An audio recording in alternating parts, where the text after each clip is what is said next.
Merhaba arkadaşlar, hepinize sağlıklı, mutlu, güzel günler diliyorum. Bugün orkidelerin bol bol çiçek açması için yeni, sağlıklı dallar ve yavru orkide oluşturabilmek için neler yapabilirsiniz? Bununla ilgili kısa bir video paylaşacağım sizlerle. Daha önceden de bu videoyu paylaşmıştım ama özellikle şimdi tekrardan paylaşmak istedim. Çünkü şu an ilkbahar aylarındayız arkadaşlar. Nisan ayındayız ve ilkbahar aylarında bu uygulamayı yaparsanız %90 sonuç alırsınız. Daha önceden de anlatmıştım arkadaşlar. Orkidelerde bu şekilde çiçek dalı oluşturabilmek için, bol bol çiçek elde edebilmek için ve yavru orkide yani keiki oluşturabilmek için orkideye aloe vera uygulamanız gerekiyor. Daha önceden de söylemiştim.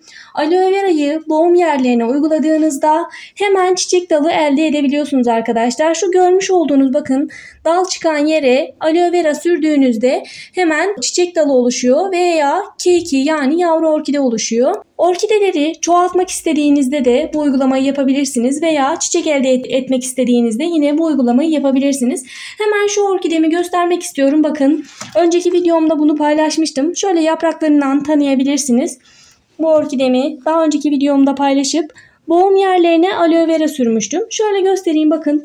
İki boğum yerinde de hemen yeniden bir çiçek dalı oluştu. Hemen şunu da göstereyim. Bakın bunu da bir ay önce aslında yaptım bu uygulamayı.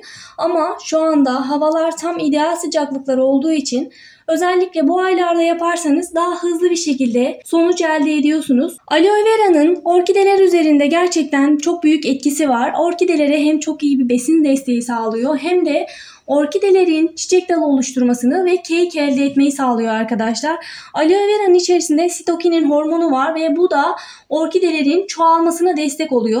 Bu uygulamayı nasıl yapacaksınız hemen göstermek istiyorum. Bakın çiçekli olan orkidelerinize de yapabilirsiniz. Çiçeksiz olan orkidelerinize yani henüz bir çiçek dalı olmayan orkidelerinize de yapabilirsiniz. Orkideniz eğer sağlıklıysa çiçeği varken de bu uygulamayı yapabilirsiniz. Hemen şunu göstereyim bakın. Ben her zaman sürdüğüm için aloe verayı bakın gördüğünüz gibi bunda çiçek dalı olmasına rağmen hemen yeniden bir çiçek dalı daha oluşmaya başladı. Bu tamamen aloe vera'nın etkisi arkadaşlar. Gerçekten orkideniz eğer sağlıklıysa gördüğünüz gibi bu oldukça sağlıklı. Kökleri oldukça iyi olan orkidelerde çiçek dalı varken, üzerinde çiçek varken yeniden bir çiçek de elde edebilirsiniz. Tekrardan bu uygulamayı da yapabilirsiniz. Mesela şuna da yine aynı uygulamayı yapacağım arkadaşlar. Bu orkidem de oldukça sağlıklı. Ne zaman yapacaksınız bu uygulamayı? Hemen ondan da bahsetmek istiyorum. Elinize geçtikçe aloe verayı böyle dallara sürebilirsiniz. Belli bir zaman aralığı yok. Her zaman bu şekilde boğum yerlerini sürebilirsiniz. Üzerinde illa bekletmeniz gerekmiyor ama bekletecekseniz bile zaten aloe vera'nın belli bir süre sonra üzerindeki jel kurumaya başlıyor. Üzerindeki jel kuruyana kadar bekletebilirsiniz. Zaten böyle mesela ben dalın üzerine bırakıyorum. Dalın üzerine bıraktıktan birkaç gün sonra artık üzerindeki jel kurumaya başlıyor. O yüzden artık kaldırabilirsiniz. Zaten jel kuruduktan sonra bir etkisi olmuyor arkadaşlar. Orkidenizde bir çiçek dalı varsa bu şekilde boğum yerlerine aloe vera sürerek çiçeklerin tekrar oluşmasını sağlayabilirsiniz. Ama eğer orkidenizde bir çiçek dalı yoksa şöyle göstereyim bakın. Henüz bu şekilde üzerinde bir dal yoksa nasıl yapacaksınız? Bakın ben bu uygulamayı bunlara da yaptım. Gördüğünüz gibi hemen yeniden çiçek dalları oluştu. Üzerinde bir boğum yani bir mevcut bir dal olmadığı için sadece besin olarak destekleyebilirsiniz arkadaşlar. Besin olarak nasıl vereceğinizi de hemen göstermek istiyorum. Bu şekilde içerisine birkaç tane parça aloe verayı koyabilirsiniz. Bu koymuş olduğunuz aloe veraları iyice robotla ezdikten sonra orkidelerimize vereceğiz. Besinimiz hazır arkadaşlar. Hazırlamış olduğunuz aloe vera suyunu şöyle orkidelerinize 2-3 kaşık kadar verebilirsiniz. Orkidelerde çiçek dalı yokken de özellikle bu uygulamayı yapabilirsiniz. Aloe vera orkideler için ve diğer çiçekler için en ideal besin arkadaşlar. Kesinlikle aloe vera uygulamanızı tavsiye ederim.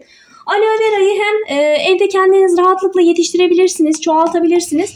Böylelikle hem cildinizde kullanırsınız, sağlığınız için, cildiniz için kullanırsınız hem de orkidelerinize ve diğer çiçeklerinize verebilirsiniz. Bu şekilde hem orkidelerinizin keiki yani yavru orkide oluşturmasını sağlayabilirsiniz bu şekilde hem de yeni çiçek dalları elde edebilirsiniz. Gördüğünüz gibi bütün orkidelerim çiçekli arkadaşlar. Özellikle bakın Nisan, Mayıs bu aylar orkideler için tam ideal zamanlar. Bu aylarda orkidelerinizi besinle desteklerseniz bütün bir yazı çiçekli olarak geçirebilirsiniz.